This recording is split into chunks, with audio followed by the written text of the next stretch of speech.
এরপরে এই কোরআন আমাদেরকে শিখিয়েছে ভাষা বিজ্ঞান সম্পর্কে। আল্লাহ বলেন, ওমিন আয়াতিহি খালকুস সামাওয়াতি ওয়াল আরদি ইখতিলাফু আলসিনাতিকুম ওয়া আলওয়ানিকুম ইন্না ফি যালিকা লাআয়াতিল লিল আলিমিন। আসমান জমিন সৃষ্টি, মানুষের রং এবং ভাষার ভিন্নতা, এর মধ্যে রয়েছে আল্লাহ তাআলার অসংখ্য নিদর্শন লিল আলিমিন, আলেমদের জন্য।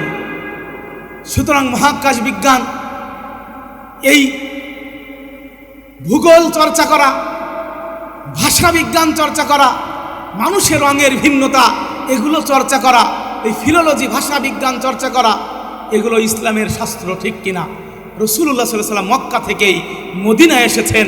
মদিনা আসার পরে হযরত যায়েদ ইবনে সাবিত রাদিয়াল্লাহু আনহুকে বললেন, তুমি ইহুদিদের ধর্মীয় ভাষা হিব্রু ভাষা শিখে নাও। মাত্র 15 দিনে শিখলেন তিনি। এরপরে বললেন, রোম সাম্রাজ্যের প্রাচীন যে ভাষাটা সিরীয় ভাষা, দাপ্তরিক ভাষা, এই সিরীয় ভাষা তুমি শিখে নাও। মাত্র 17 দিনে শিখলেন। এই জন্য হযরত যায়েদ ইবনে সাবিত রাদিয়াল্লাহু আনহুকে বলা হয় তারজুমানু রাসূলিল্লাহি সাল্লাল্লাহু আলাইহি সাল্লাম, আল্লাহ রাসূলের দোভাষী। আমার কথা বুঝতেছেন? নবীজি সাল্লাল্লাহু আলাইহি সাল্লামের বক্তব্য উনি ভাষান্তর করতেন। এই আয়াত এবং নবীজির এই প্র্যাকটিস আমাদেরকে শেখায় ইসলামের দাওয়াতের জন্য, পৃথিবীর শেষ প্রান্তের মানুষের কাছে ইসলামের বাণী পৌঁছে দেওয়ার জন্য, রাষ্ট্রের বক্তব্য পৌঁছে দেওয়ার জন্য বিদেশি ভাষা মুসলমানদেরকে চর্চা করতে হবে। প্রয়োজনে বর্তমান সময়ের আন্তর্জাতিক ভাষা ইংরেজি ভাষাও চর্চা করতে হবে। এই গাইডলাইন কোরআনের মধ্যে রয়েছে কি নেই বলেন? কিন্তু মুসলমান বিদেশি ভাষা চর্চা করা, সেটা মনে করে যে অমুসলিমদের ভাষা চর্চা করা। এটা তো আমাদের ইসলামের প্র্যাকটিস, এটা বুঝতে হবে। ভাইরা আমার, আমাদেরকে আল্লাহ রাব্বুল আলামিন ম্যাথমেটিক্স, গণিত শেখার কথা বলেছেন। গণিত, অঙ্ক, আমাদের বাচ্চারা অঙ্ক শেখে না? এই অঙ্ক শেখার কথা যে কোরআনের মধ্যে আছে, এটা আমাদের জানার দরকার আছে কি নেই? এই বিশাল কোরআন বয়ে নিয়ে বেড়াচ্ছে যুগ যুগ ধরে, মনে করি এখানে মনে হয় শুধু নামাজের কথা আছে। আকিমুস সালাহ, এই নামাজ কায়েম করো, এই থিওরির প্র্যাকটিস করে আমরা বিশাল মসজিদ বানিয়েছি, নামাজ ভিত্তিক সমাজ গড়েছি, ঠিক কিনা? ওয়ারাত্তিলিল কুরআন তারতিলাল কুরআন, তারতিল সহকারে তেলাওয়াত করো, লিয়াতাফাক্কাহু ফিদ্দিন, ধর্মের গভীর জ্ঞান অর্জন করো। এই আয়াত প্র্যাকটিস করে আমরা আমাদের অসংখ্য হেফজখানা বানিয়েছি, অসংখ্য কওমি মাদ্রাসা, আলিয়া মাদ্রাসা, টাইটেল মাদ্রাসা আমরা বানিয়েছি। অনুরূপভাবে আল্লাহ রাব্বুল আলামিন আমাদেরকে গণিত শিখার কথা বলেছেন। আল্লাহ বলেছেন, আল্লাহর অন্যতম নিদর্শন হলো রাত এবং দিনের পরিবর্তন। রাতের গণনার মাধ্যমে তোমরা চান্দ্র বছর এর গণনা এবং দিনের গণনার মাধ্যমে তোমরা সৌর বছর, ইংরেজি ক্যালেন্ডার, দুটো ক্যালেন্ডার তোমরা শিখবে। লিতাআলামু আদাদাস সিনিন ওয়াল হিসাব, এবং তোমরা গণিত শিখবে, অঙ্ক শিখবে। সুতরাং প্রাইমারি লেভেল থেকে শুরু করে বিশ্ববিদ্যালয় লেভেল পর্যন্ত হায়ার ম্যাথমেটিক্স, উচ্চতর গণিত শিক্ষা, এই জ্ঞান আমাদেরকে কোরআন চর্চা করতে বলেছে, ঠিক কিনা? আমাদের কোরআনের মধ্যে কি নেই বলেন? ইংরেজি আরবি দুটো ক্যালেন্ডারই তোমরা শিখবে, এটাও কোরআন আমাদেরকে বলে দিয়েছে। এই জন্য ভাইরা, কোরআনের মধ্যে শত শত হাজার হাজার ফ্যাকাল্টি রয়েছে, এগুলো আমাদেরকে চর্চা করতে হবে। আর একটা হাদিস আমি যদি বলি, এক হাদিসের মধ্যে আসছে, বেদুইনরা জিজ্ঞেস করেছে, আলা নাতাদাওয়া ইয়া রাসূলুল্লাহ, ইয়া রাসূলুল্লাহ, যদি রোগ শোক হয় আমরা কি চিকিৎসা গ্রহণ করব না, ঔষধ ভক্ষণ করব না? নবীজি বলেছেন, তাদাওয়া ইবাদাল্লাহ, আল্লাহর বান্দারা তোমরা ঔষধ সেবন করো। ফা ইন্নাল্লাহা লাম ইয়াদা দাআন ইল্লা ওয়াদা আলাহু দাওয়াআন আও শিফাআন, এমন কোনো রোগ নেই যে রোগের জন্য আল্লাহ রাব্বুল আলামিন চিকিৎসা অথবা ঔষধের ব্যবস্থা করেননি, এমন কোনো রোগ নেই। আমরা হাদিসে কুদসি শুনেছি, কিয়ামতের দিন আল্লাহ বলবেন, হে বনি আদম, আমি অসুস্থ ছিলাম, তোমরা আমাকে সুস্থ করনি, আমার সেবা শুশ্রূষা করনি। আমি ক্ষুধার্ত ছিলাম, খাবার দাওনি, বস্ত্রহীন ছিলাম, আমাকে কাপড় দাওনি। বনি আদম বলবে, হে আল্লাহ, আপনি কবে অসুস্থ হলেন? আপনি তো রব্বুল আলামিন। আল্লাহ বলবেন, আমার অমুক বান্দা অসুস্থ ছিল, তার সেবা করলে, তাকে সুস্থ করে তুললে আমাকে তোমরা পেতে, ঠিক কিনা?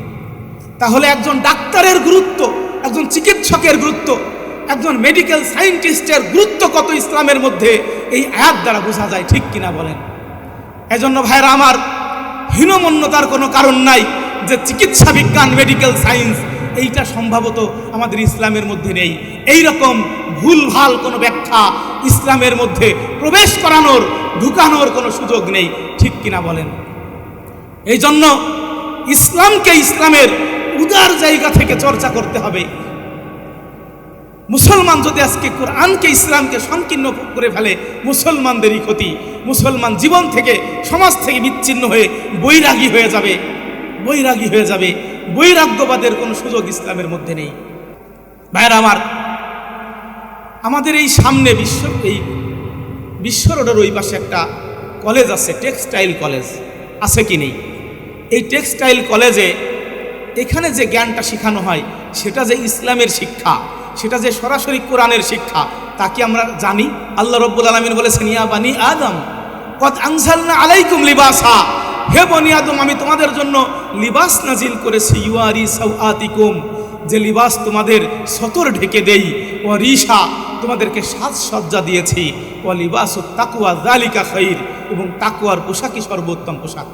এই যে আমরা টুপি থেকে শুরু করে পায়ের মোজা পর্যন্ত যত পোশাক পরিধান করেছি, এই সম্পর্কে আল্লাহ বলেছেন, তোমাদেরকে আমি লিবাস দিয়েছি, যে লিবাস তোমাদের সতর ঢেকে দেই। এই আয়াত দ্বারা একটা থিওরি পাই আমরা যে টেক্সটাইল শিল্প, গার্মেন্টস শিল্প, পোশাক শিল্প, দর্জি বিদ্যা, তাঁত শিল্প, এই শিল্পগুলো চর্চা করার, অনুশীলন করার, প্র্যাকটিস করার একটা জ্ঞান আমরা কোরআন থেকে পেলাম, ঠিক কিনা? তাহলে এই পোশাক তৈরি করা ইসলামের একটা শিক্ষা। আমরা মনে করি এটা মনে হয় আমাদের ইসলামের কোনো বিষয় না। শেষে বলে দিয়েছে, লিবাসুত তাকওয়া যালিকা খাইর, এমন একটা পোশাক তোমরা পরিধান করবে, এমন পোশাক প্রস্তুত করবে যে পোশাক তোমাদের ইবাদত পালন করতে, পাক পবিত্র থাকতে, তোমাদের শালীনতা বজায় রাখতে, সংযমী হতে তোমাদেরকে সাহায্য করে। বলি সুবহানাল্লাহ। এই জন্য আমাদের এমন পোশাক পরিধান করা উচিত, এমন প্রলম্বিত পোশাক রুকু সিজদায় গেলে এবং আমাদের পাক পবিত্রতা অর্জন করার ব্যাপারে আমাদেরকে সাহায্য করে, ঠিক কিনা? এটা আমাদেরকে মনে রাখতে হবে। আল্লাহ রাব্বুল আলামিন এই পোশাক সম্পর্কে কোরআনে কারিমের মধ্যে আরও অনেকগুলো আয়াত নাজিল করেছেন। কৃষি বিজ্ঞান, এগ্রোনমি, এগ্রিকালচার, এই সম্পর্কে কোরআন হাদিসের কি দিক নির্দেশনা, এটা আমাদের জানা উচিত। আল্লাহ রাব্বুল আলামিন বলেছেন, আফারাআইতুম মা তাহরুসুন, এই যে বুখারী শরীফের আজকের একটা সবকের মধ্যে আসছে, কিতাবুল মুজারাআ, ক্ষেত খামার উপরে এই আয়াতটা তিনি এনেছেন। এবং আরেকটা হাদিস আমি আজকে পড়েছি, আল্লাহ বলেছেন, হে মানুষেরা, তোমরা কি খেয়াল করে দেখেছো যে ফসল তোমরা বুনে আসো, এই ফসলগুলো, এই বীজগুলো তোমরা উদ্গত করো নাকি আমি আল্লাহ করি? আল্লাহ বলে, নবীজি বলেছেন, কোনো মুসলমান কোনো বীজ বপন করবে, কোনো বৃক্ষ রোপণ করবে, সেখান থেকে কোনো পাখি, কোনো মানুষ অথবা কোনো চতুষ্পদ প্রাণী যদি ভক্ষণ করে, ওই প্রত্যেকটা, অথবা আরেক হাদিসের মধ্যে আসছে, যদি কোনো অংশ চুরি হয়ে যায়, প্রত্যেকটা বীজের বিনিময়ে সে একটা সৎকা লাভ করবে। বলি সুবহানাল্লাহ। তাহলে একজন কৃষক, সে শস্য উৎপাদন করে, এক বস্তা শস্য উৎপাদন করে সে কত নেকি লাভ করবে, চিন্তা করেন। এটা ইসলামের শিক্ষা। এটা সূরা ইউসুফ পড়েছি, এই সূরা ইউসুফের মূল প্রতিপাদ্য বিষয় কি ছিল আমরা কি খেয়াল করে দেখেছি? হযরত ইউসুফ আলাইহিস সালামকে আল্লাহ রাব্বুল আলামিন মিশরে পাঠালেন, শিরিক অধ্যুষিত সেই মানুষের মধ্যে তিনি তাওহীদের বাণী প্রচার করেছেন। পাশাপাশি তিনি চরম দুর্ভিক্ষে ধ্বংস হয়ে যেত এমন একটা বিশ্ববাসীকে তিনি কৃষি ক্ষেত খামার চর্চা করার মধ্য দিয়ে সেই মানুষদেরকে তিনি উদ্ধার করেছিলেন, ঠিক কিনা বলেন? সমস্ত অনাবাদী জমি জনগণের মধ্যে বীজ, কৃষি সামগ্রী বিতরণের মধ্য দিয়ে চর্চা, সেগুলোকে চাষাবাদের উপযুক্ত করার জন্য তিনি উদ্বুদ্ধ করেছিলেন। এবং 7 বছর শস্য ফলেছিল, 7 বছর দুর্ভিক্ষ হয়েছিল। তারপরে সেই বীজ যেগুলো হেফাজত করে রাখার দরকার ছিল, কি প্রযুক্তি তিনি সেদিন ব্যবহার করেছিলেন। কোরআনের এই সূরা ইউসুফের ঘটনা আমাদেরকে শিক্ষা দেয়। মানুষ যখন খাদ্য সংকটে পড়ে যায়, তখন মানুষকে বাঁচানোর জন্য কুরআনের পাঠকরা, কুরআনের ধারক বাহকরা সেদিন মানুষকে সেই দুর্ভিক্ষ থেকে বাঁচানোর জন্য এই সূরা ইউসুফের মূলনীতি চর্চা করে বিশ্ব মানবতাকে সেদিন এই ধ্বংসাত্মক খাদ্য সংকট থেকে উদ্ধার করবে, ঠিক কিনা বলেন? এই জন্য কোরআনওয়ালারা মনে করে এগ্রোনমি, এগ্রিকালচার, এই কৃষি ক্ষেত কামারি, এটা শুধু কৃষি বিশ্ববিদ্যালয়, এটা জেনারেল শিক্ষা না। এই কৃষি বিশ্ববিদ্যালয় এটা ইসলামের একটা বিশ্ববিদ্যালয়। এখানে আপনাদের সন্তানদেরকে পড়াবেন। আমরা যে বৃক্ষগুলো রোপণ করি, হযরত ইব্রাহিম আলাইহিস সালাম যখন মরুভূমির মধ্যে আসলেন, সন্তানদেরকে, পরিবারকে রেখে গেলেন, বললেন রব্বিজআল হাযা বালাদান আমিনা, হে আমার প্রতিপালক, এই মরুভূমিকে আপনি একটি নিরাপদ নগরী করে দেন। ওয়ারযুক আহলাহু মিনাস সামারাত, এবং এই জনপদবাসীদেরকে আপনি ফলমূল দ্বারা রিজিক দান করেন। যদি আপনি বৃক্ষরোপণ না করেন, ফলমূল কোথায় পাবে বলেন? এই আয়াতের মধ্যে কি বোঝা যায় যে বাগ গাছ লাগাতে হবে? আজকে পৃথিবীর জলবায়ু পরিবর্তন হয়েছে, এই জন্য এই পৃথিবীকে, সবুজ পৃথিবীকে বাঁচানোর জন্য বেশি বেশি বৃক্ষরোপণ করতে হবে, ঠিক কিনা বলেন? অনাবাদি কোনো জমি ফেলে রাখা যাবে না, আবাদ করতে হবে। এটা একটা ইবাদত, এটা কোরআনের নির্দেশ, এটা রসুলের শিক্ষা, এটা আমাদেরকে মনে রাখতে হবে। পশুপালন, জিওলজি, এটা ইসলামের একটা শিক্ষা। এই সম্পর্কে কোরআনে সূরা ইয়াসিনের মধ্যে আমরা পড়েছি। আল্লাহ রাব্বুল আলামিন বলেন, আওয়ালাম ইয়ারাউ আন্না খালাকনা লাহুম মিম্মা আমিলাত আইদিনা আনআমা ফাহুম লাহা মালিকুন, তারা কি দেখে না আমি নিজ হাতে তাদের জন্য গৃহপালিত চতুষ্পদ প্রাণী সৃষ্টি করেছি, যেগুলোর মালিকানা তারা লাভ করেছে। কোনোটায় তারা চড়ে, কোনোটার গোস্ত ভক্ষণ করে, কোনোটা দুগ্ধ পান করে। এছাড়াও এই সমস্ত প্রাণীর গোস্ত, হাড্ডি, চামড়া, পশম, গোবর ইত্যাদির মধ্যে মানুষের নানাবিধ উপকার এবং কল্যাণ রয়েছে। তাহলে ভাইরা আমার, এই পশুপালন মুসলমানদের একটা শিল্প, এটা শিখতে হবে, চর্চা করতে হবে। সূরা আনআম নামে, গৃহপালিত পশুর নামে একটা সূরা আল্লাহ নাজিল করেছেন। সূরা হজের মধ্যে তোমরা পশু জবাই করো, ক্ষুধার্ত অনাহারী মানুষদেরকে তোমরা ভক্ষণ করাও, নিজেরা খাও, আমিষের চাহিদা পূরণ করো। অন্যতের মধ্যে বলেছেন ওয়ালা তাকুলু মিম্মা লাম ইউযকার ইসমুল্লাহি আলাইহি, যে প্রাণী জবাই করা হয়েছে, আল্লাহর নাম নেওয়া হয়নি, ওই প্রাণীর গোশত তোমরা ভক্ষণ করবে না। অন্যতের মধ্যে আল্লাহ বলেছেন হুররিমাত আলাইকুমুল মাইতাতু ওয়াদ-দামু ওয়া লাহমুল খিনজিরি ওয়া মা উহিল্লা লিগাইরিল্লাহি বিহি, তোমাদের জন্য হারাম করা হয়েছে মৃত, রক্ত, শূকর এবং যে প্রাণী আল্লাহ ছাড়া অন্য কারোর নামে জবাই করা হয়েছে। তাহলে একজন মুসলমানকে পশুটা জবাই করতে হবে, ঠিক কিনা? একজন মুসলমান জাজ্জার গোস্ত বিক্রেতা, তার কত গুরুত্ব ইসলামের মধ্যে। অমুসলিম রাষ্ট্রে, উন্নত পৃথিবীতে প্যাকেটজাত গোস্ত বিক্রি করা হয়, সেগুলো জবাই করার সময় আল্লাহর নাম নেওয়া হয় কিনা আমরা জানি না, কিন্তু মুসলমানরা খাচ্ছে, ঈমান থাকে কিনা, হালাল হারাম থাকে কিনা। প্যাকেটজাত দুধগুলো, শূকরের দুধ যদি গরুর লেবেল লাগিয়ে বিক্রি করে দেওয়া হয়, আমাদের সন্তানরা গুঁড়ো দুধের নামে কি খাবে, চিন্তা করে দেখার বিষয়। ভাইয়েরা আমার, এজন্য রাসূলুল্লাহ সাল্লাল্লাহু আলাইহি ওয়াসাল্লাম বলেছেন, আমার পূর্বে যত নবী রাসূল অতিক্রম করেছেন প্রত্যেকেই বকরি চড়িয়েছেন। সাহাবীরা জিজ্ঞেস করেছেন, আনতা ইয়া রাসূলুল্লাহ, নবীজি বলেছেন, কুনতু আর আহলি আহলি মক্কা তাআলা কারারিত, আমি মক্কাবাসীদের বকরি চড়াতাম কয়েকটা পয়সার বিনিময়ে। আল্লাহ রাব্বুল আলামিন অন্য আয়াতের মধ্যে বলেছেন, আল খাইলা ওয়াল বিগালা ওয়াল হামিরা লিতারকাবুহা ওয়া জিনা ওয়া ইয়াখলুকু মা লা তা'লামুন, ঘোড়া, খচ্চর, গাধা, এগুলো তোমাদেরকে দিয়েছি, এগুলো হবে তোমাদের জন্য বাহন এবং সৌন্দর্য বর্ধক। একটা বাহনের দুটো উদ্দেশ্য, দেখতে সুন্দর হবে, চড়তে আরামদায়ক হবে, ওয়া ইয়াখলুকু মা লা তা'লামুন, আর এমন জিনিস তিনি সৃষ্টি করেছেন যেগুলো তোমরা জানো না।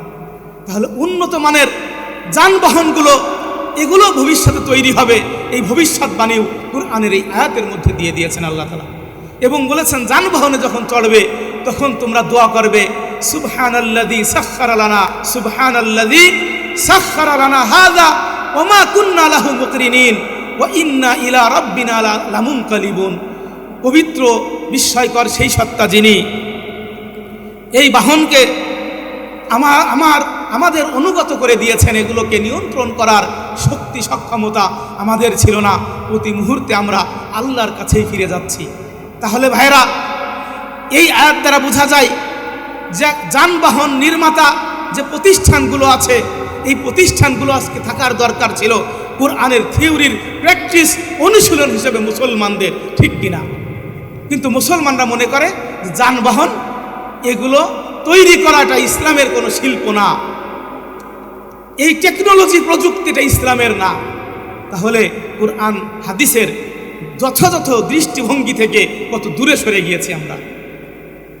ভাইরা আমার, আমরা যদি বলি মৎস্য মাছ চাষ, এই যে খুলনা ইউনিভার্সিটিতে ফিশারিজ মৎস্য বিভাগ আছে, আল্লাহ রাব্বুল আলামিন বলেছেন ওমা ইয়াস্তাবিল বাহরান হাযা আযবুন ফুরাতুন সাইগুন শারাবু, দুটো সাগর এক না, একটা সাগর সুমিষ্ট সুপেয় আর একটা সাগর তিক্ত লবণাক্ত, উভয় সাগর থেকে তোমরা টাটকা মাছ ধরে খাবে, উভয় সাগর থেকে তোমরা রত্ন অলঙ্কার মণি মুক্তা অর্নামেন্টস বের করে আনবে, খনিজ সম্পদ বের করে আনবে, উভয় সাগরের মধ্যে তোমাদের নৌযানগুলো তোমাদেরকে এবং তোমাদের পণ্য সামানা নিয়ে পাহাড়ের মতো বিশাল বিশাল ঢেউ চিরে তোমাদেরকে গন্তব্যে পৌঁছে দেবে, যাতে করে তোমরা আল্লাহর কৃতজ্ঞতা আদায় করো, শুকরিয়া আদায় করো।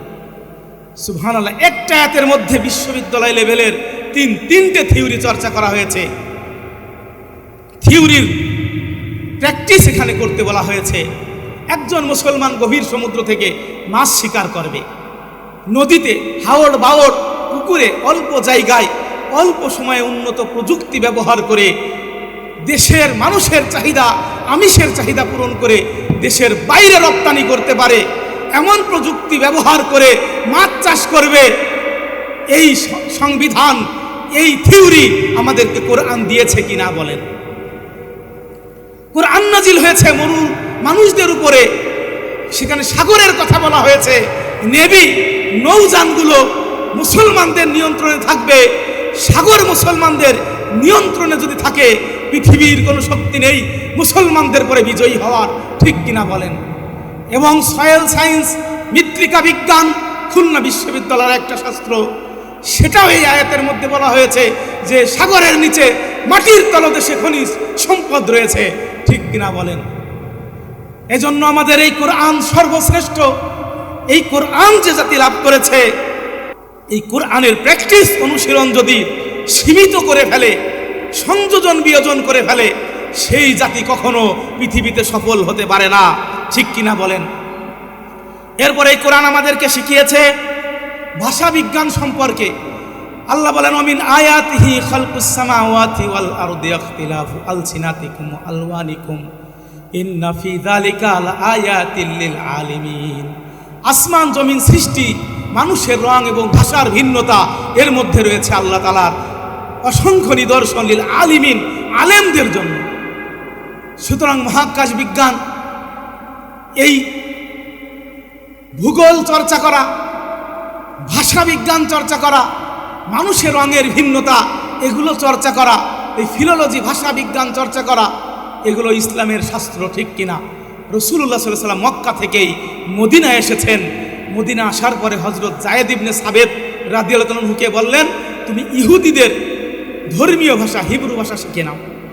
মাত্র 15 দিনে শিখলেন তিনি। এরপরে বললেন রোম সাম্রাজ্যের প্রাচীন যে ভাষাটা সিরীয় ভাষা, দাপ্তরিক ভাষা, এই সিরীয় ভাষা তুমি শিখে নাও। মাত্র 17 দিনে শিখলেন। এই জন্য হযরত যায়েদ ইবনে সাবিত রাদিয়াল্লাহু আনহুকে বলা হয় তারজুমানু রাসূলিল্লাহি সাল্লাল্লাহু আলাইহি সাল্লাম, আল্লাহ রাসূলের দোভাষী। আমার কথা বুঝতেছেন? নবীজি সাল্লাল্লাহু আলাইহি সাল্লামের বক্তব্য উনি ভাষান্তর করতেন। এই আয়াত এবং নবীজির এই প্র্যাকটিস আমাদেরকে শেখায় ইসলামের দাওয়াতের জন্য পৃথিবীর শেষ প্রান্তের মানুষের কাছে ইসলামের বাণী পৌঁছে দেওয়ার জন্য, রাষ্ট্রের বক্তব্য পৌঁছে দেওয়ার জন্য বিদেশি ভাষা মুসলমানদেরকে চর্চা করতে হবে। প্রয়োজনে বর্তমান সময়ের আন্তর্জাতিক ভাষা ইংরেজি ভাষাও চর্চা করতে হবে। এই গাইডলাইন কোরআনের মধ্যে রয়েছে কি নেই বলেন? কিন্তু মুসলমান বিদেশি ভাষা চর্চা করা, সেটা মনে করে যে অমুসলিমদের ভাষা চর্চা করা। এটা তো আমাদের ইসলামের প্র্যাকটিস, এটা বুঝতে হবে। ভাইরা আমার, আমাদেরকে আল্লাহ রাব্বুল আলামিন ম্যাথমেটিক্স, গণিত শেখার কথা বলেছেন, গণিত, অঙ্ক। আমাদের বাচ্চারা অঙ্ক শেখে না? এই অঙ্ক শেখার কথা যে কোরআনের মধ্যে আছে, এটা আমাদের জানার দরকার আছে কি নেই? এই বিশাল কোরআন বয়ে নিয়ে বেড়াচ্ছে যুগ যুগ ধরে, মনে করি এখানে মনে হয় শুধু নামাজের কথা আছে। আকিমুস সালাহ, এই নামাজ কায়েম করো, এই থিওরির প্র্যাকটিস করে আমরা বিশাল মসজিদ বানিয়েছি, নামাজ ভিত্তিক সমাজ গড়েছি, ঠিক কিনা? ওয়ারাত্তিলিল কুরআন, কুরআন তারতিল সহকারে তেলাওয়াত করো, লিয়াতাফাক্কাহু ফিদ্দিন, ধর্মের গভীর জ্ঞান অর্জন করো।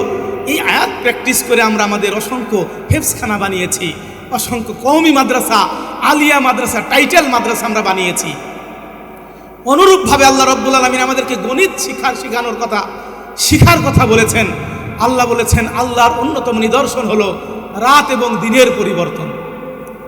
রাতের গণনার মাধ্যমে তোমরা চান্দ্র বছর এর গণনা এবং দিনের গণনার মাধ্যমে তোমরা সৌর বছর, ইংরেজি ক্যালেন্ডার, দুটো ক্যালেন্ডার তোমরা শিখবে। লিতাআলামু আদাদাস সিনিন ওয়াল হিসাব, এবং তোমরা গণিত শিখবে, অঙ্ক শিখবে। সুতরাং প্রাইমারি লেভেল থেকে শুরু করে বিশ্ববিদ্যালয় লেভেল পর্যন্ত হায়ার ম্যাথমেটিক্স, উচ্চতর গণিত শিক্ষা, এই জ্ঞান আমাদেরকে কোরআন চর্চা করতে বলেছে, ঠিক কিনা? আমাদের কোরআনের মধ্যে কি নেই বলেন? ইংরেজি আরবি দুটো ক্যালেন্ডারই তোমরা শিখবে, এটাও কোরআন আমাদেরকে বলে দিয়েছে। এই জন্য ভাইয়েরা, কোরআনের মধ্যে শত শত হাজার হাজার ফ্যাকাল্টি রয়েছে, এগুলো আমাদেরকে চর্চা করতে হবে। আর একটা হাদিস আমি যদি বলি, এক হাদিসের মধ্যে আসছে, বেদুইনরা জিজ্ঞেস করেছে, আলা নাতাদাওয়া ইয়া রাসূলুল্লাহ, ইয়া রাসূলুল্লাহ, যদি রোগ শোক হয় আমরা কি চিকিৎসা গ্রহণ করব না, ঔষধ ভক্ষণ করব না? নবীজি বলেছেন, তাদাওয়া ইবাদাল্লাহ, আল্লাহর বান্দারা তোমরা ঔষধ সেবন করো।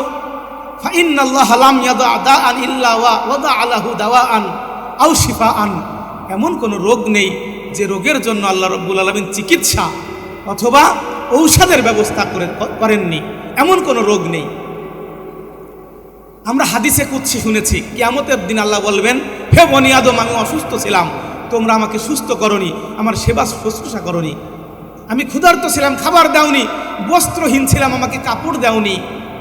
বনি আদম বলবে, হে আল্লাহ, আপনি কবে অসুস্থ হলেন? আপনি তো রব্বুল আলামিন। আল্লাহ বলবেন, আমার অমুক বান্দা অসুস্থ ছিল, তার সেবা করলে, তাকে সুস্থ করে তুললে আমাকে তোমরা পেতে, ঠিক কিনা? তাহলে একজন ডাক্তারের গুরুত্ব, একজন চিকিৎসকের গুরুত্ব, একজন মেডিকেল সায়েন্টিস্টের গুরুত্ব কত ইসলামের মধ্যে এই আয়াত দ্বারা বোঝা যায়, ঠিক কিনা বলেন? এজন্য ভাইরা আমার, হীনমন্যতার কোনো কারণ নাই যে চিকিৎসা বিজ্ঞান, মেডিকেল সায়েন্স, এইটা সম্ভবত আমাদের ইসলামের মধ্যে নেই।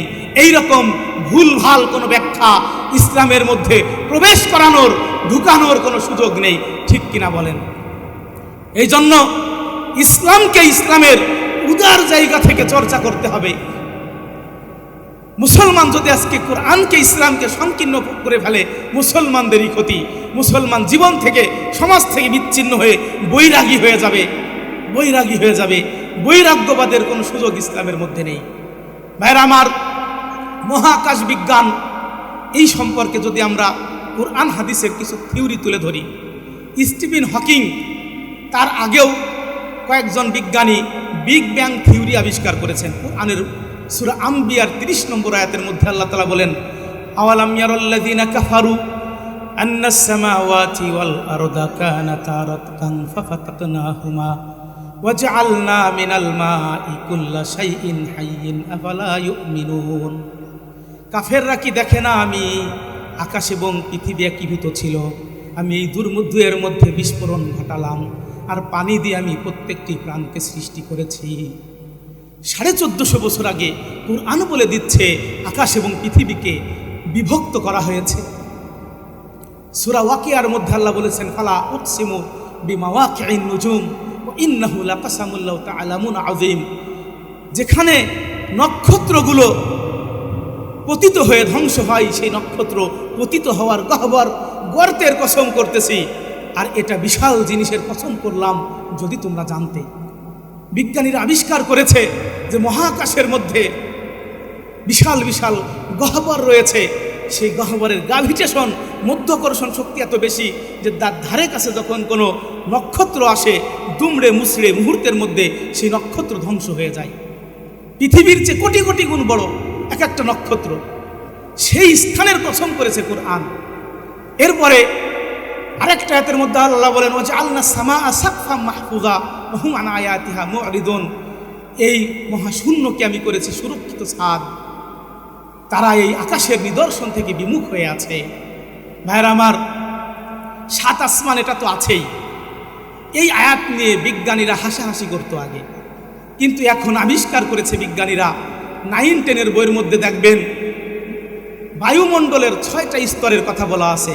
Troposphere, stratosphere, mesosphere, ionosphere, exosphere. এই 6টা স্তরের কাজ হলো, খুবই সংক্ষেপে যদি বলি, মহাকাশ থেকে যদি এই পৃথিবীর দিকে কোনো অ্যাস্ট্রয়েড শিলাখণ্ড যদি ধেয়ে আসে, তাহলে এই বায়ুমণ্ডলের মধ্যে প্রবেশ করার সাথেই আকাশের মধ্যে বিস্ফোরিত হয়ে যায়। বলি সুবহানাল্লাহ। আর মহাকাশ থেকে যদি কোনো সূর্য সহ কোনো গ্রহ নক্ষত্রের যদি কোনো আলো পৃথিবীতে ডাইরেক্ট আসে, সরাসরি আসে, পৃথিবীতে কোনো মানুষ, কোনো উদ্ভিদ বেঁচে থাকবে না। এই বায়ুমণ্ডলের দ্বারা ফিল্টারিং হয়ে যখন পৃথিবীর মধ্যে প্রবেশ করে, তখন এই পৃথিবী এবং পৃথিবীর মানুষ সৃষ্টি বেঁচে থাকার মাধ্যম হয় এই বায়ুমণ্ডলের কারণে। বলি সুবহানাল্লাহ। আল্লাহ বলেছেন, এই মহাশূন্যকে আমি করেছি সুরক্ষিত ছাদ। কত সুন্দর কথা, বলি সুবহানাল্লাহ। অর্থনীতি সম্পর্কে আল্লাহ রাব্বুল আলামিন বলেছেন, ওয়ালা তুতু সুফাহা আমওয়ালাকুমুল্লাতী জাআলাল্লাহু লাকুম কিয়ামা। নির্বোধদের হাতে তোমাদের সেই সম্পদকে তুলে দিবে না যে সম্পদ আল্লাহ করেছেন পায়ের নিচের মাটি। একজন মুসলমান তার পরিবার, তার সমাজ, রাষ্ট্রের সম্পদ, রাষ্ট্রের ম্যাপ, রাষ্ট্রের দায়িত্ব নির্বোধদের হাতে তুলে দিতে পারে না, যে নির্বোধরা এই রাষ্ট্রকে দেউলিয়া করে ফেলে। ঠিক কিনা বলেন? এই জন্য কোরআন বলে, হে কৃষক, তুমি শস্য ফলাও মাঠে, সমুদ্র হতে মাছ ধরো জেলে। আর 2 মিনিট। সমুদ্র হতে মাছ ধরো জেলে, ব্যবসায়ী যাও। সমুদ্র হতে মাছ ধরো জেলে, ব্যবসায়ী যাও হাটে। বৃক্ষরোপণ, পশুপালনার যত উপকারী পেশা সুন্দরভাবে আঞ্জাম দেওয়া হোক মুমিনের নেশা। পর্বত, মরুবন, সাগরের পথ হয়ে যাও পার। জলস্থলে খুঁজে বের করো রত্ন অলঙ্কার। টেকনোলজিস্ট বের করে আনো প্রযুক্তি সময়ের। স্বজাতিকে তুমি সন্ধান দাও সফল বিজ্ঞানের। দেশ ধর্মের শত্রুদেরকে পিছে ফেলো সব দিকে। মুমিনদেরকে গড়ে তোলো ফের সুদক্ষ সৈনিকে। জ্যোতির্বিদ্যা, সমরবিদ্যা, মেডিকেল, রাজনীতি, ভূগোল, গণিত, ইতিহাস আর ভাষা ও অর্থনীতি, বুদ্ধি, যুক্তি, আত্মশুদ্ধি, ভক্তি, বিশ্বাসের প্রতিটি ক্ষেত্রে গাইড কোরআন। প্রতিটি নিঃশ্বাসের কোরআনের কথা যদি বলা হয়, জালিমের মসনদ ভেঙে চুরমার হয়ে যাবে হবে ওদের কণ্ঠরোধ। যারা চায় অন্ধকারের পূজা, জাহেলিয়াতের জয়, কোরআন তাদের মৃত্যুধ্বনি তামাম বিশ্বময়। সায়েন্স, টেকনোলজি, মেডিকেলে গবেষণা করে পূর্বে মুসলমান সমসাময়িক প্রতিপক্ষকে পরাভূত করে রেখেছিল অবদান। ফারাবি, বিরুনি, ইবনে রুশদ, ইবনে সিনা ও ইবনে খলদুনেরা ইমান, আমল, জ্ঞান, বিজ্ঞানে সকল শাস্ত্রে ছিলেন যুগের সেরা। ছিল খিলাফত, রাষ্ট্র শাসন, রিজাল তৈরি হয়েছিল ঘরে ঘরে। ওয়াইদুলাহুম মাস্তাতাতুম মিন কুওয়ার, মহামূলনীতি ধরে। কোথায় সে জ্ঞান বিজ্ঞান যার জনক ফারাবি, আল জাবের, বিরুনি, ইবনে হাইসাম রাজি, কোথায় আবিষ্কার তাদের? কোথায় ইবনে রুশদ, খৈয়াম, টেকনোলজির জনকরা? ইবনে সিনার মেডিকেল আজ চর্চা করছে বেদিনরা। সারা দুনিয়ার ইউনিভার্সিটি, যত উপকারী শিক্ষা তার, সবই মুমিনের হারানো হিকমা। লুফে নেবে নিজে সে অধিকার। অজ্ঞতা বসে এ মহাগ্রন্থ করে রাখো যদি রুদ্ধদ্বার, তোমাদের হাতে আসবে না আর মহাবিশ্বের শাসনভার। মুসলিম যদি জানতো জ্ঞানের হাজার শাস্ত্র কোরআনময়, জ্ঞান বিজ্ঞানে, তাহলে তারাই করতো আবার বিশ্বজয়। আমাদের নবীজি সাল্লাল্লাহু আলাইহি সাল্লাম মহান রসুল ছিলেন, আবার তিনি রাষ্ট্রনায়কও ছিলেন। প্রথম সাহাবী, সবচেয়ে বড় সাহাবী হযরত আবু বকর রাদিয়াল্লাহু একজন তিনি কাপড় ব্যবসায়ী ছিলেন, আবার রাষ্ট্রনায়ক ছিলেন। হযরত ওমর রাদিয়াল্লাহু একজন কৃষক ছিলেন, আবার তিনি রাষ্ট্রনায়ক ছিলেন। হযরত উসমান রাদিয়াল্লাহু একজন ধনকুবের শিল্পপতি ছিলেন, আবার রাষ্ট্রনায়ক ছিলেন। হযরত আলী রাদিয়াল্লাহু একজন প্রফেসর, শিক্ষক ছিলেন, বিচারপতি ছিলেন, আবার তিনি ছিলেন রাষ্ট্রনায়ক। আবার তারা ছিলেন মসজিদের ইমাম, সমাজসেবক। এই জন্য ইসলাম কত বিশাল, ইসলামের সংবিধান কত বিশাল, কোরআন কত বিশাল, কোরআনের গাইড, দিক নির্দেশনা কত বিশাল। এই বিষয়কে আগে হৃদয়ঙ্গম করতে হবে, এই বিশ্বাসকে আগে হৃদয়ে ধারণ করতে হবে। কোরআন হাদিসের ধারক বাহকদেরকে, মুসলমানদেরকে, তারপরে মুসলমানরা আবার পৃথিবীর মধ্যে সবচেয়ে বিজয়ী শক্তি হিসেবে প্রতিষ্ঠিত হতে পারবে। নিজেরা নিজের জাতির নিরাপত্তা প্রতিষ্ঠিত করতে পারবে। পৃথিবীর সমস্ত মানুষের নিরাপত্তা বিধান করতে পারবে। ঠিক কিনা বলেন? ওয়া আখিরু দাওয়ানা আনিল হামদুলিল্লাহি রাব্বিল আলামিন।